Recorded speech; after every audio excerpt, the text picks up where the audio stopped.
Perfecto. Muy bien, vamos a continuar con la clase. Habíamos visto que el desafío principal de la tuberculosis es hacer un buen diagnóstico. Estas son las características generales de la enfermedad, incluyendo los mecanismos de contagio, la clínica, ver la utilidad de definir bien qué es infección activa, qué es infección pasiva o latente, y ver los lineamientos generales de el tratamiento. Ahora vamos a hablar mucho de farmacología. Hemos visto el terreno de los menores de 15 años, es decir, esta población es más difícil tiene una tendencia a enfermar más frecuentemente. Últimamente se ha visto esto en estadísticas, pero se ha visto también que es difícil el diagnóstico, ¿no? De la evidencia bacteriológica. Ya hemos visto que hay novedades en cuanto a esto. Se habla de test IGRA, que incorporan detección de sangre de interferón gamma producida por las células del Mycobacterium tuberculoso, que mejoran la posibilidad diagnóstica, ¿no? Cuando se hace IGRA más la prueba de tuberculina, la sensibilidad mejora un 90%. Hemos definido un poquito el papel de los métodos de diagnóstico por imagen. Hemos visto cuál es la utilidad y dónde se posicionan como opciones número uno, digamos, ¿no? La radiografía de tórax, la tomografía computarizada, la resonancia magnética, la utilidad de la ecografía. Es una prueba que está al alcance de todos, porque no es muy complicado encontrar ecografistas competentes, digamos, pero tiene también sus pros y sus contras, digamos, ¿no? Y obviamente la toma de muestra, ¿no?, en los niños para hacer la baciloscopía del cultivo, ¿ya? Hemos visto cómo es importante el cultivo y cuál es su interpretación, ¿ya? Positivo una cruz, positivo 2 cruces, positivo 3 cruces. Estas son pruebas de laboratorio necesarias. Y el cultivo, ¿no?, que dura cierto tiempo, pero es quizás la prueba que, en definitiva, el cultivo seriado también es otra alternativa que nos da la posibilidad de detectar el bacilo de Koch y hacer seguimiento, ¿no es cierto?, cuando empezamos el tratamiento. Ya también este cultivo es catalogado de acuerdo al número de colonias encontradas en una cruz, 2 cruces, 3 cruces. ¿Listo? Estas son las indicaciones para realizar cultivo. Cuando la baciloscopía es negativa o hay problemas con la detección del bacilo, se puede realizar cultivo, sobre todo en pacientes que tienen baciloscopía positiva, dudosa o una sola lámina, digamos, con rasgos de positividad. Luego se hace cultivo también en el sintomático respiratorio, donde la baciloscopía sería radionegativa, ¿no? Pero este está siendo tratado con antibióticos porque presenta muchos síntomas, excepto quinolonas, y no presenta mejoría clínica. Entonces, en estos casos, se hace el cultivo para la detección de una sospecha clínica. Luego, la tuberculosis extrapulmonar se debe también detectar con cultivo, o sea, realizar cultivo. También está indicado el cultivo para diagnosticar en tuberculosis en niños menores de 5 años, ¿no?, cuando se obtiene la muestra por aspiración gástrica.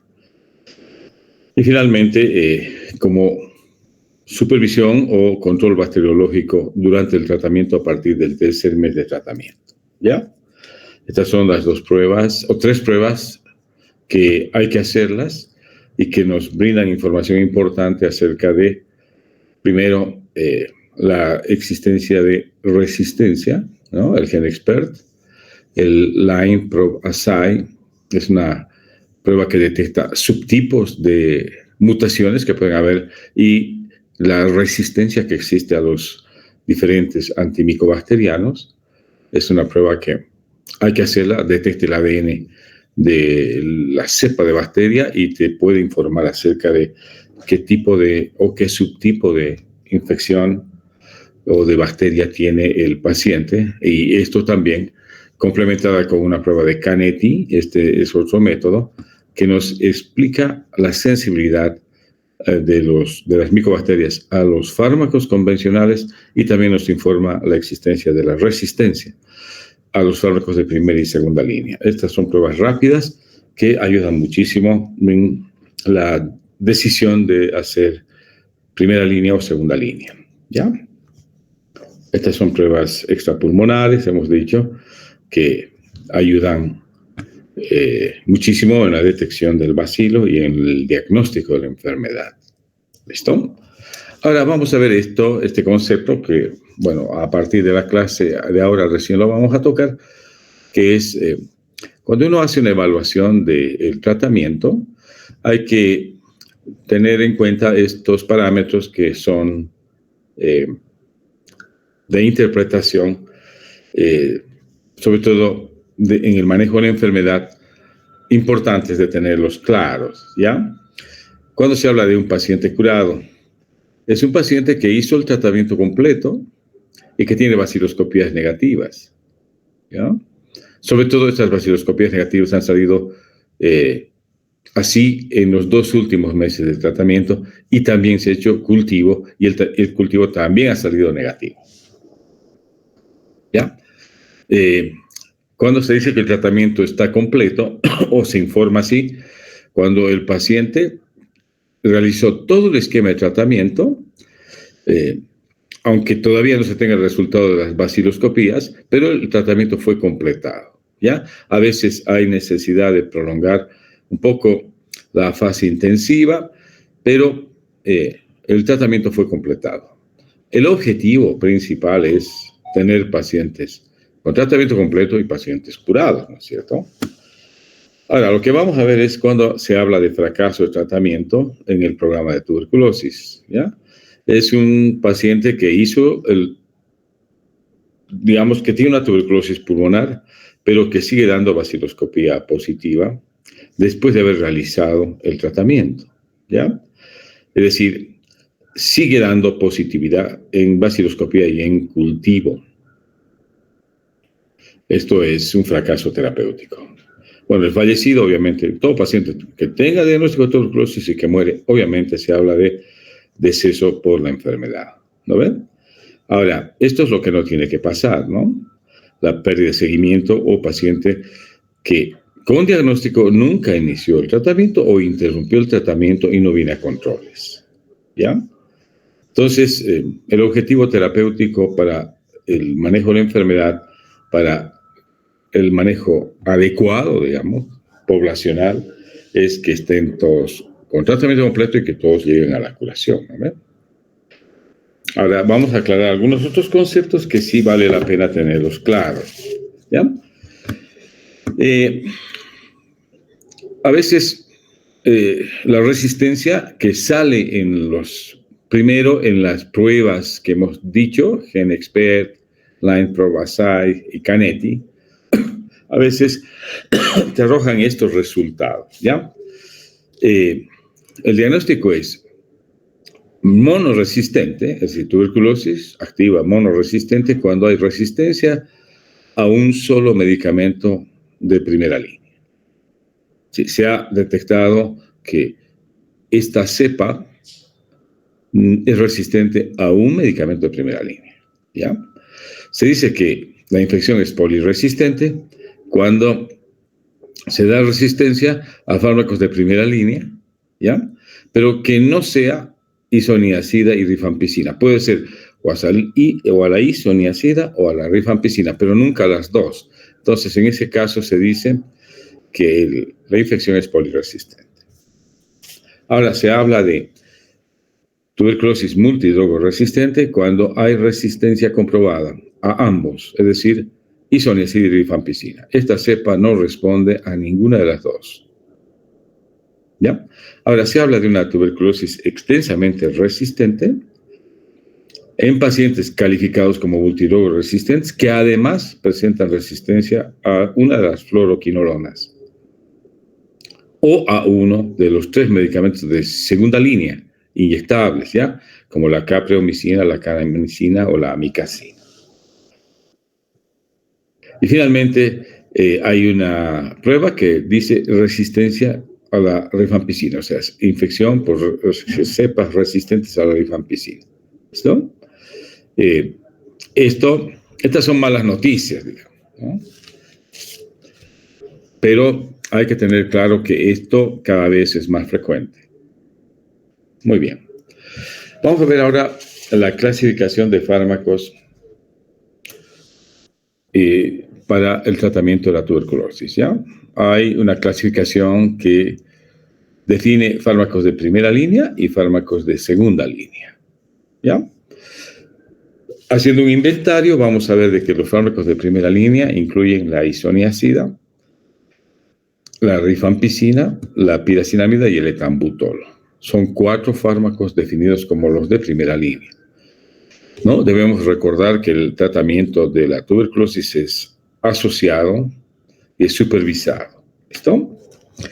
Entonces, acá tenemos en el cuadro también las equivalencias en dosis, ¿ya? La isoniazida se debe dosificar en una proporción de 300 miligramos día, la rifampicina 600 miligramos diarios, la piracinamida 25 miligramos kilogramo día y el etambutol de 15 a 25 miligramos kilogramo día también, ¿ya?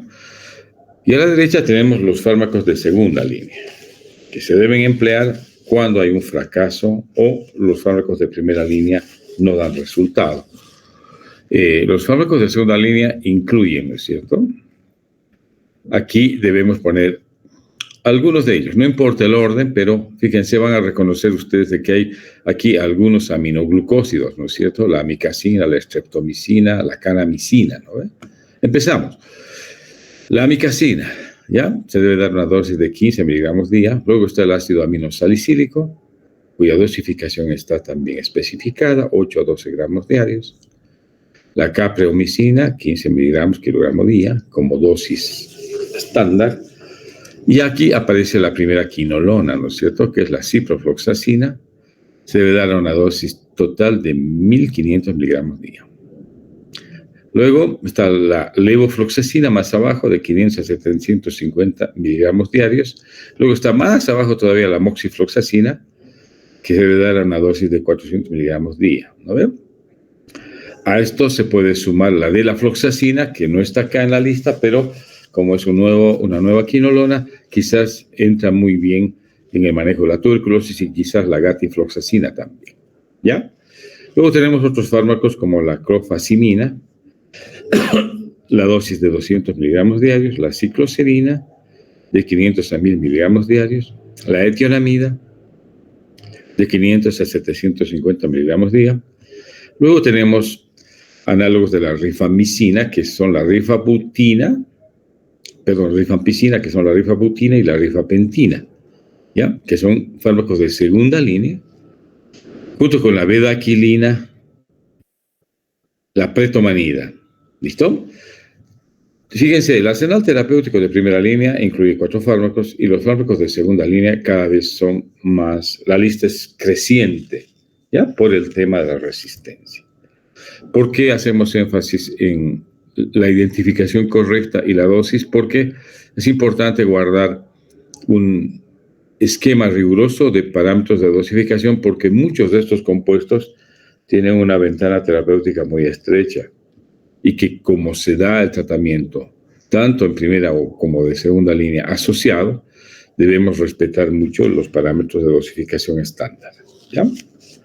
Ahora vamos a desarrollar todos los fármacos de primera línea para la tuberculosis, ¿ya? Hemos dicho son 4. La isoniazida y la rifampicina quizás son los 2 más de mayor actividad en este esquema de tratamiento de primera línea. Y luego, como fármacos asociados, están la piracinamida y el etambutol, que también en presencia de estos 2 muestran alta efectividad en el manejo de la tuberculosis sensible, ¿ya? Si utilizamos estos 2 compuestos, solamente isoniazida y rifampicina, un tratamiento por 9 meses puede curar la enfermedad, ¿no? Cuando hablamos de cepas susceptibles, ese manejo por 9 meses, vía asociado, puede curar la enfermedad. Pero generalmente el tiempo es muy largo, por lo tanto hay que acortar un esquema de tratamiento, y por eso es que se añade la piracinamida y el etambutol. Asociando solo la piracinamida podemos acortar a 6 meses el tratamiento. ¿Ya? Entonces, el tratamiento inicial, llamado de primera línea, incluye los 4 fármacos, ¿eh? Los primeros 2 meses y los siguientes 4 meses con los 4 incluidos. ¿Ya? Este tratamiento se realiza hasta obtener, ¿no?, a partir de los controles, la evidencia clínica de curación o mejoría clínica, ¿ya?, hasta negativización de la baciloscopía del cultivo. O, finalmente, si hubiera todavía dudas, el tratamiento se mantiene hasta establecer la susceptibilidad de la cepa. Por ahí la cepa no es susceptible a estos fármacos que se utilizan en un paciente. Ya, vamos a ver ahora la isoniazida. Ya, individualmente, es identificado como el fármaco más activo para el tratamiento de la tuberculosis, obviamente por cepas susceptibles. Tiene una estructura similar a la piridoxina. ¿Ya? Este fármaco inhibe a casi todos los bacilos de la tuberculosis, es bactericida. ¿Ya? Tiene gran capacidad de difusión, penetra los macrófagos y tiene también actividad contra los bacilos intracelulares. Vamos a describir su mecanismo de acción. El mecanismo de acción es inhibición de la síntesis de ácidos micólicos, que son componentes esenciales de la pared celular. ¿Ya? Se administra como un profármaco. Se activa mediante esta enzima, que es la catalasa peroxidasa micobacteriana, y obviamente es bactericida. ¿Ya? Ahora, se ha visto que existe una resistencia creciente, y esta resistencia se debe a mutación genética. ¿Ya? Estos son los genes identificados en la mutación. ¿Ya? Desde el punto de vista farmacocinético, la isoniazida se administra por vía oral, también viene en presentación parenteral, pero fundamentalmente se administra por vía oral. El tubo digestivo es, digamos, la vía de administración o el sitio de absorción. De manera óptima se absorbe la isoniazida cuando se administra con el estómago vacío. La dosis que se recomienda es 300 miligramos por vía oral, ¿ya? Se absorbe muy bien, tiene una muy buena biodisponibilidad y se difunde bien en todos los tejidos, incluyendo el líquido cefalorraquídeo. ¿Listo? La vida media de la isoniazida es de 1 a 3 horas. Se metaboliza como muchos de los antituberculosos a nivel hepático por una enzima que es la acetiltransferasa, y también obviamente por interacción con enzimas P450, y obviamente esto le da a la isoniazida una gran capacidad de interacción farmacológica. Sabemos nosotros que todo fármaco que inhibe este sistema enzimático tiene interacciones, ¿no ves? Sobre todo con los fármacos que se depuran por esta vía P450, como por ejemplo la carbamazepina, la fenitoína y las benzodiazepinas. ¿Ya? Entonces, se excreta por vía urinaria. Se metabolizan a nivel hepático y se excretan a nivel urinario. Muy bien. ¿Cuál es el uso clínico de la isoniazida? ¿Ya? Principalmente la tuberculosis activa por cepas resistentes y la tuberculosis latente. ¿Ya? ¿Cómo se establece la dosificación? Volvemos a repetir. Va 300 miligramos diarios o 900 miligramos 2 a 3 veces por semana. ¿Listo? El tratamiento por 9 meses es cuando se administra en tuberculosis latente, por ejemplo.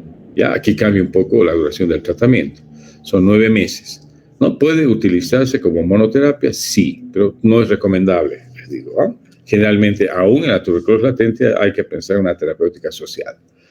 Ahora, lo que sí debemos tener en cuenta es que cuando administramos isoniazida, debemos administrar paralelamente piridoxina, ¿ya? A una dosis de 25 a 50 miligramos día. Esto se usa para prevenir algo que es muy común cuando usamos este compuesto, es prevenir la neuropatía, ¿ya? Ahora, el uso clínico de la isoniazida, hemos dicho, siempre va asociado a un fármaco llamado rifampicina. Es lo más recomendable, ¿ya? Ahora, la única indicación de monoterapia de la isoniazida es la tuberculosis latente por 9 meses. Pero después, en la tuberculosis activa, se utiliza asociado siempre a la rifampicina. La administración puede ser por vía oral o parenteral. Por vía oral es la administración más común, por vía parenteral en casos especiales, ¿ya? Vamos a ver un poco las reacciones adversas. Hemos hablado ya de una, la neuropatía periférica, que es la más frecuente. Por eso es de que isoniazida hay que administrar paralelamente piridoxina para evitar esta reacción adversa, ¿ya? Entre las reacciones adversas inmunitarias hay erupciones en la piel, puede haber aumento de la temperatura y una reacción similar al lupus eritematoso sistémico, ¿ya? Cuando hablamos de esto de reacción adversa inmunitaria. Ahora hay una toxicidad directa, ¿ya? Quizás la toxicidad directa más común es la hepatitis, es en un 1%. Cuando administramos isoniazida hay que hacer un monitoreo del tratamiento vigilando las transaminasas a nivel hepático, ¿ya? Estas pueden incrementarse en un 20% de los casos, ¿ya? Y finalmente, una reacción tóxica directa, hemos dicho frecuente, es la neuropatía periférica, que se presenta en un 10 a 20% cuando las dosis son por encima de 5 miligramos kilopeso día, ¿ya? De todas maneras, igual hay que asociar a la piridoxina, ¿ya? ¿Cuál es la razón por la que esta relación es directa? Isoniazida, neuropatía periférica. El INH o isoniazida promueve la expresión de piridoxina. Por lo tanto, esta depresión de piridoxina predispone a tener neuropatía. Para eso se recomienda la asociación con la piridoxina, ¿ya? ¿En quiénes es más frecuente el tema complicaciones? ¿Ya?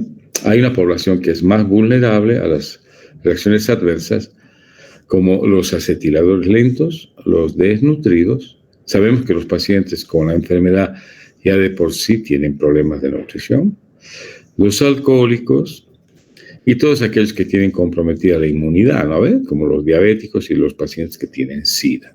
Ellos son más vulnerables a las reacciones adversas. Y también, obviamente, aquellos pacientes que tienen insuficiencia renal. Muy bien, este es el primer fármaco de primera línea. Vamos a ver el segundo, que es la rifampicina.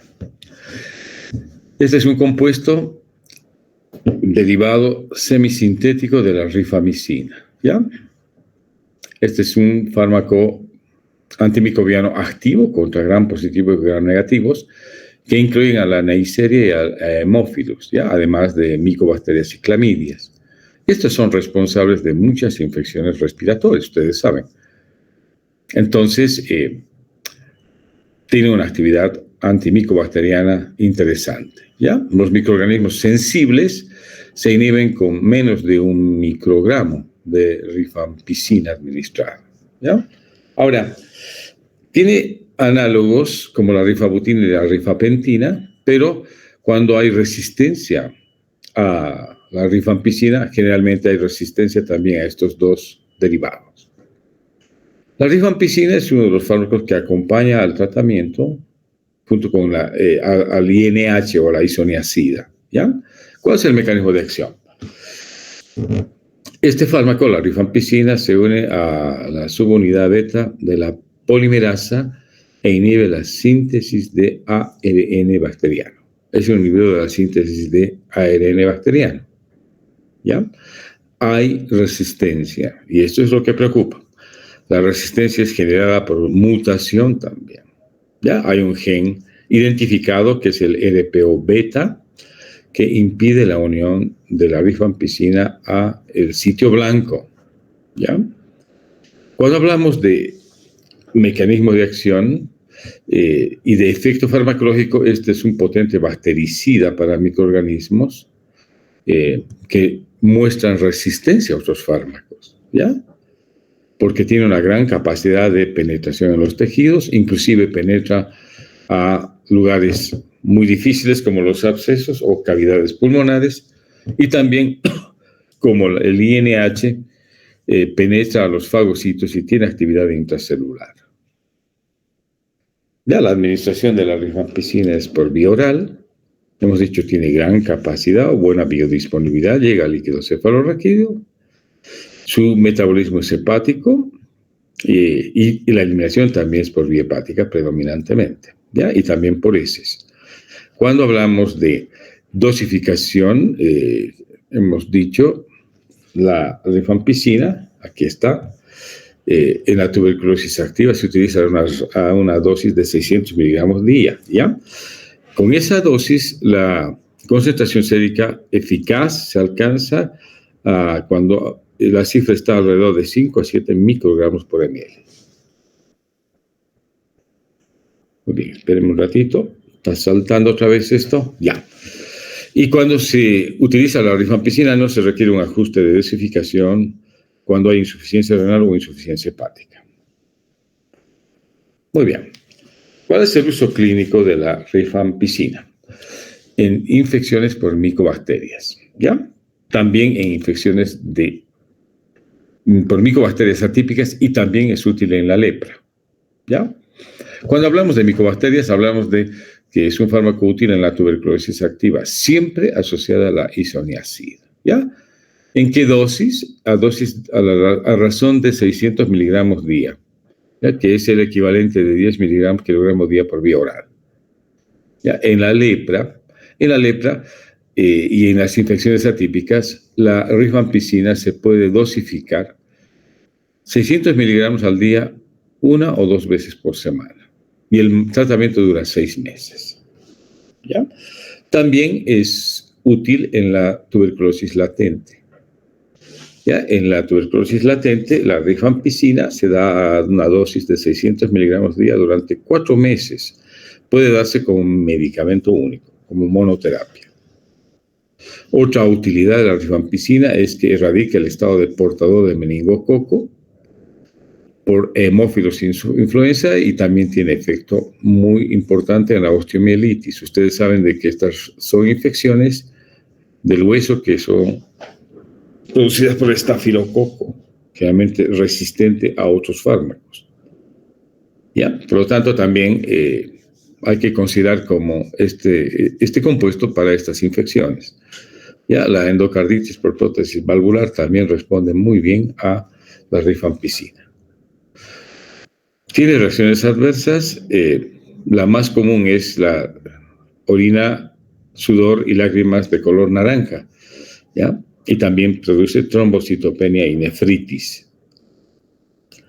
Puede producir ictericia colestásica y hepatitis, ¿eh? Y en algún momento,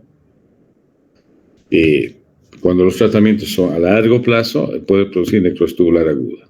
Hay que vigilar de cerca la dosificación para evitar esto, ¿ya? O también algo que se recomienda es monitorizar la función renal. La rifampicina, ahora, es un inductor enzimático. La anterior era un inhibidor enzimático, ¿no ves? Esta rifampicina induce a la citócromo P450 y puede, obviamente, acelerar la vida media de algunos fármacos, haciendo de que estos se eliminen más rápidamente. Perdón.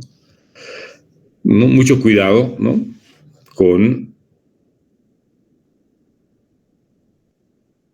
Esperemos un ratito, está saltando. Ya.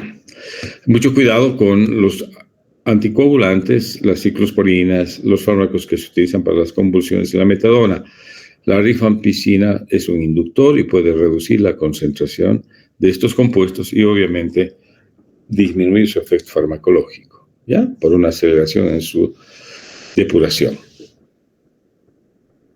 Muy bien, veamos el tercer fármaco de primera línea, que es el etambutol, ¿ya? Este es un compuesto que se asocia a los dos anteriores, es sintético, hidrosoluble, termoestable. In vitro tiene una gran capacidad inhibitoria de las micobacterias sensibles y la dosificación es más o menos de 1 a 5 microgramos por ml. ¿Ya? Esto es in vitro. Es un compuesto útil que se asocia a los fármacos ya descritos porque tiene un mecanismo de acción sui generis. ¿Ya? Este etambutol inhibe una enzima llamada arabinosiltransferasa y esta interviene en la formación de la pared celular bacteriana. Por lo tanto, al ser inhibida, obviamente no hay formación de pared celular y por lo tanto es eficaz. ¿Ya? Es eficaz.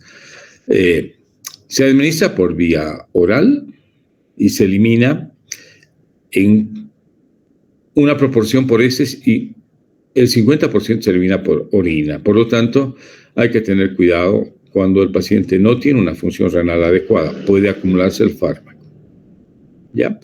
Tiene muy buena biodisponibilidad, atraviesa la barrera hematoencefálica en caso de inflamación, ¿ya? Y debe ser asociado siempre a los fármacos de primera línea en la fase inicial, ¿ya? ¿Se ha descrito resistencia al etambutol? Sí, también por mutación genética, ¿ya? La concentración máxima cuando se administra por vía oral se alcanza a las 2 a 4 horas. ¿Cuál es el uso clínico? El uso clínico del etambutol es en la tuberculosis activa.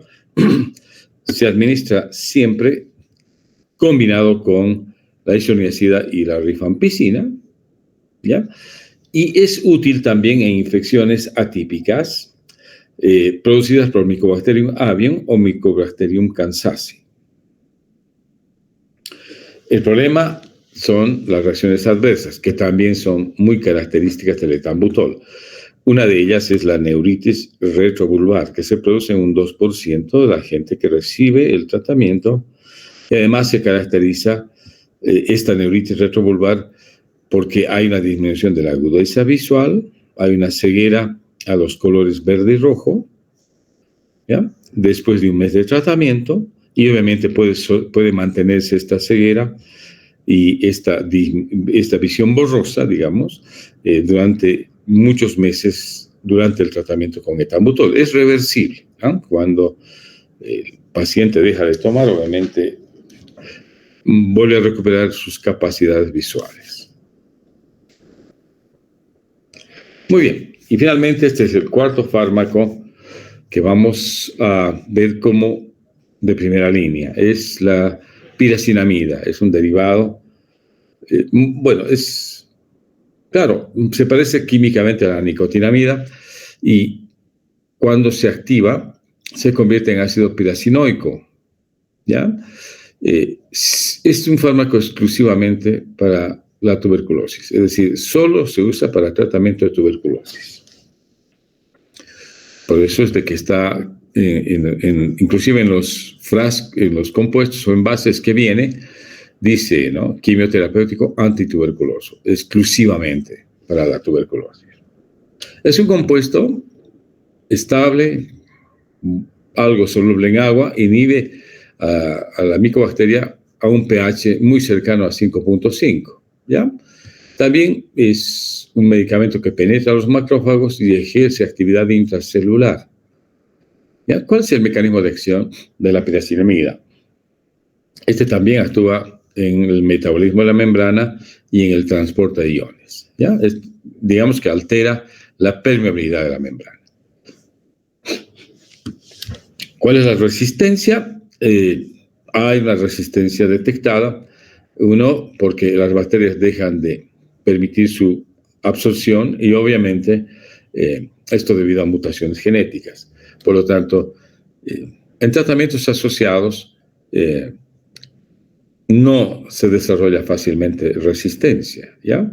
Se ha visto de que obviamente cuando hay monoterapias o el paciente descuida un poco el tratamiento, puede desarrollarse rápidamente resistencia por mutación genética.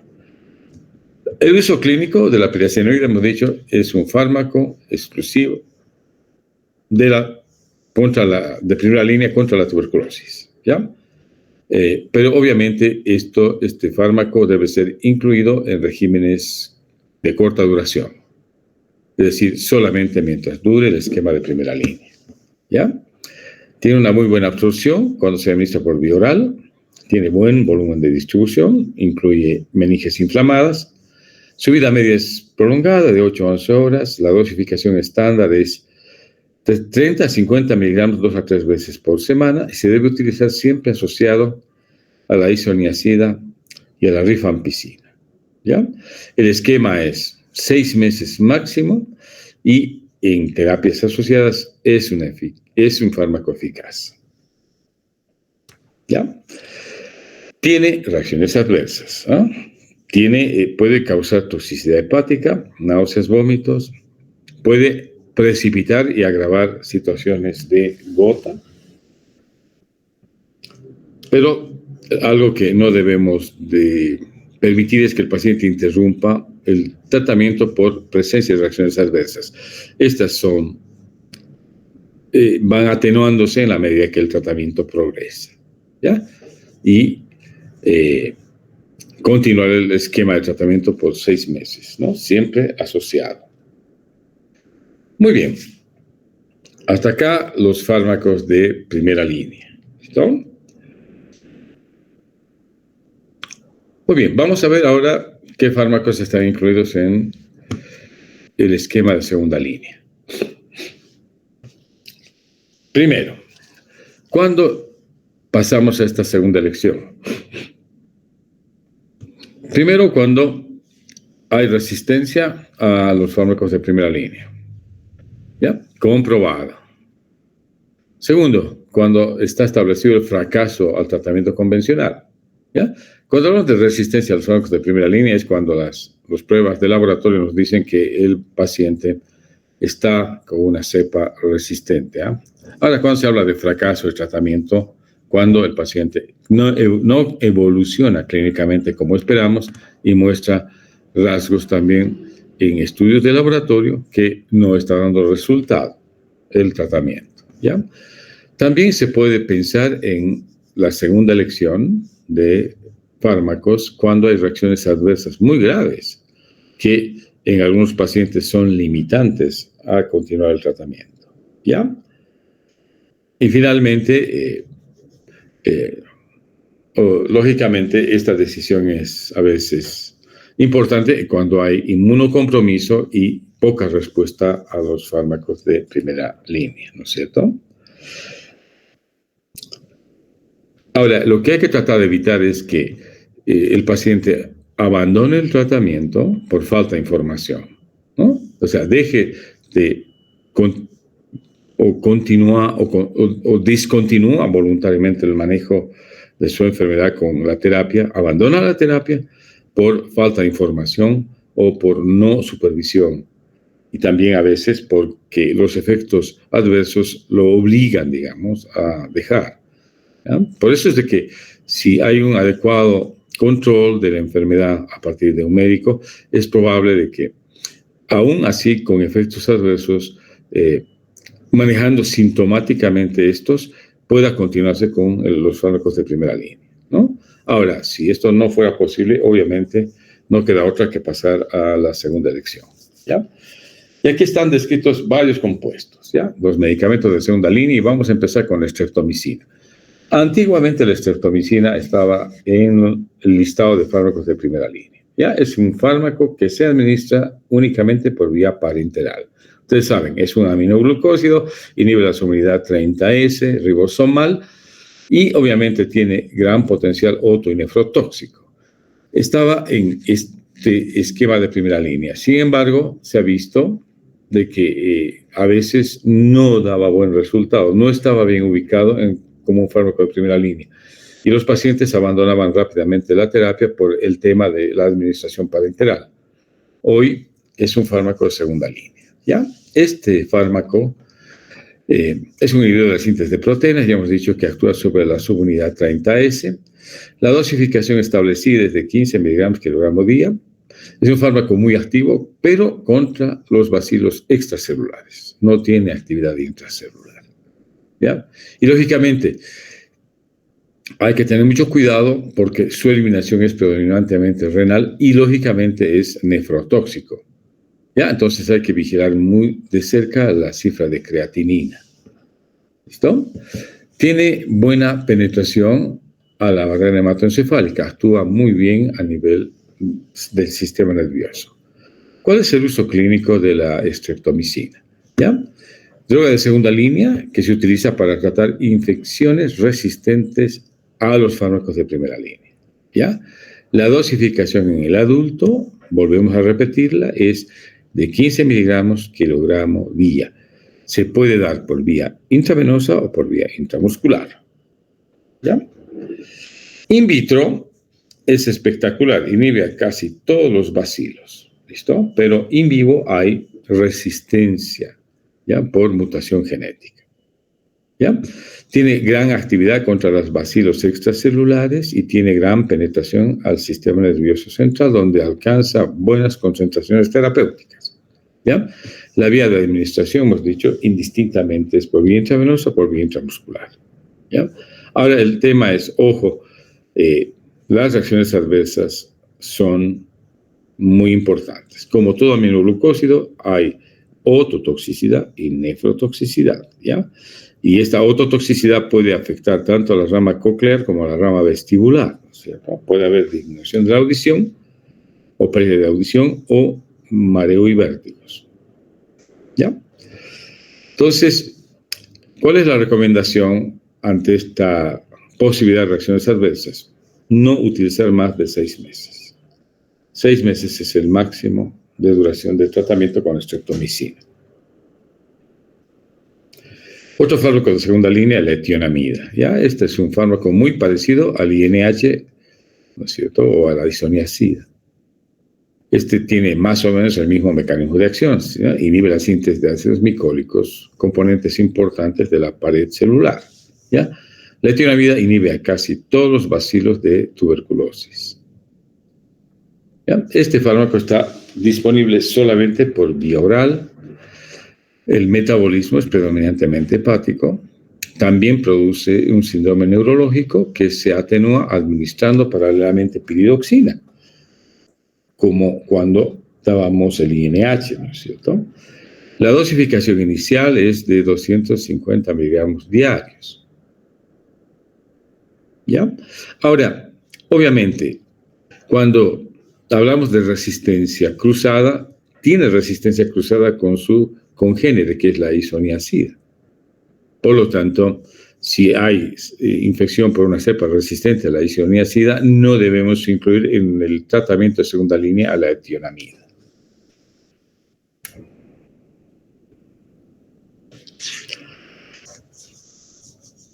Puede producir, hay que tener mucho cuidado con los pacientes con problemas hepáticos, ¿no?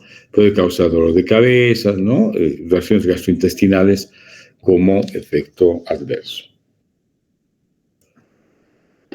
La capreomicina, ¿ya?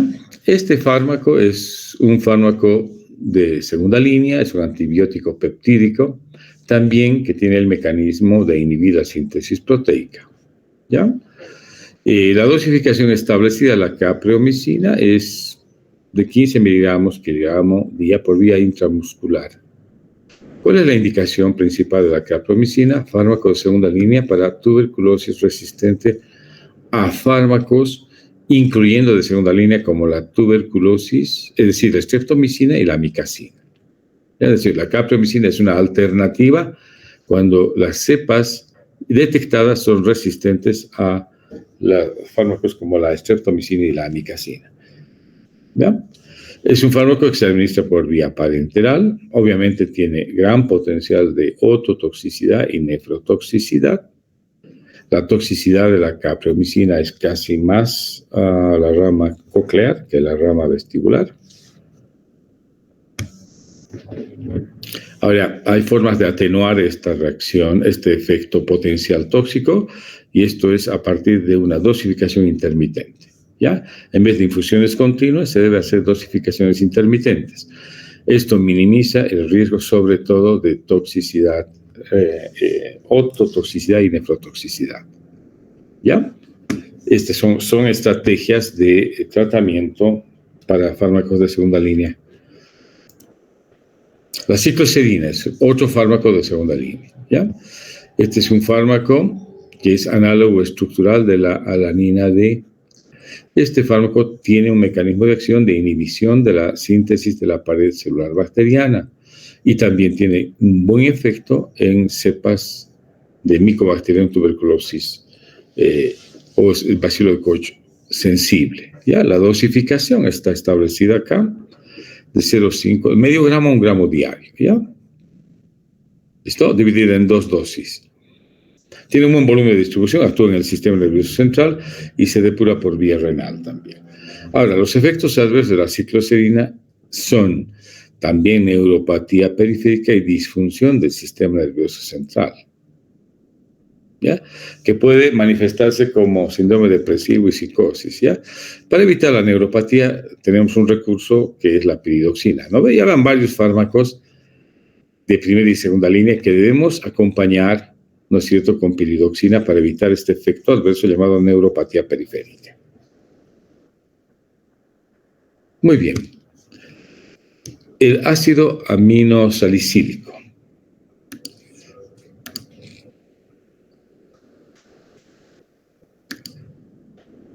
Este ácido aminosalicílico, que se abrevia de esta manera, es un antagonista de la síntesis de folato. Tiene una estructura similar al PABA, o sea, pareciera que fuera una sulfonamida, ¿no es cierto? ¿Ya? Tiene actividad exclusiva contra el Mycobacterium tuberculosis. ¿Ya? Tiene un mecanismo muy similar a las sulfonamidas. ¿Ya? Se administra por vía oral, tiene muy buena distribución, muy amplia, excepto en el líquido cefalorraquídeo, y obviamente viene en gránulos por vía oral. La dosificación es de 8 a 12 gramos por día, es alta la dosificación, ¿ya? Y es un fármaco que tiene buen efecto, es utilizado para tuberculosis sensible a este compuesto, obviamente, y es uno de los que está en el listado de segunda línea. La eliminación es predominantemente renal y tiene efectos adversos como varios de estos fármacos que pueden atacar al sistema gastrointestinal, sobre todo activando la úlcera péptica. ¿Ya? Puede haber fiebre, puede haber artralgias, puede haber algunas veces hepatosplenomegalia y granulocitopenia. ¿Ya? Más o menos el esquema de tratamiento del ácido aminosalicílico es de 3 a 8 semanas, es decir, no más de 2 meses. ¿Ya? Y siempre es asociado. Y es un fármaco de segunda línea, ¿ya? Indicado cuando hay tuberculosis o cepas de tuberculosis, Mycobacterium tuberculoso resistente a primera línea. ¿Ya? Y aquí vamos a quedar 2 aminoglucósidos pendientes, que son la canamicina y la amicacina. ¿Ya? Estos aminoglucósidos se utilizan en el tratamiento de la tuberculosis por cepas resistentes a la streptomicina, especialmente la canamicina. ¿Ya?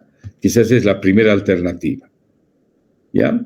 Ahora, cuando hay cepas que indican que es resistente a la canamicina, obviamente la resistencia es cruzada con la amicacina. ¿Ya? Entonces, la canamicina es un fármaco indicado de segunda línea para cepas resistentes a la streptomicina, que es otro fármaco de segunda línea. ¿Ya? Veremos ahora la amicacina. La amicacina es otro aminoglucósido que es activo contra cepas también multiresistentes y contra micobacterias atípicas. Esta sí tiene acción contra micobacterias atípicas. La dosificación es de 15 miligramos día. Y lo más importante a destacar es esto, ¿no? No hay resistencia cruzada entre streptomicina y amicacina. ¿Ya? Quizás esto vale la pena tener en cuenta porque es una alternativa muy importante cuando hay cepas multiresistentes. ¿Ya? La amicacina está indicada en el tratamiento de la tuberculosis por cepas resistentes a la streptomicina o multiresistentes, ¿ya? Debe utilizarse siempre acompañada o asociada a 2 o 3 medicamentos. Bueno, muy bien. Yo pienso que podemos quedar acá. Ya, a veces hablar de muchos fármacos no es muy didáctico, ¿no? Vamos a tratar de dosificar. Lo importante es tener en cuenta de que los esquemas de dosificación a veces son pesados y obviamente en este caso hay que tenerlos muy en cuenta a la hora de manejar a un paciente, ¿no es cierto? Para evitar el gran potencial de efectos adversos que tienen estos, ¿no es cierto? Un adecuado régimen de dosificación puede atenuar los efectos adversos y la toxicidad y hacer llevadero un tratamiento. ¿Listo? Muy bien, si hay alguna pregunta, la respondemos. Si no, nos veríamos el martes para terminar el tema.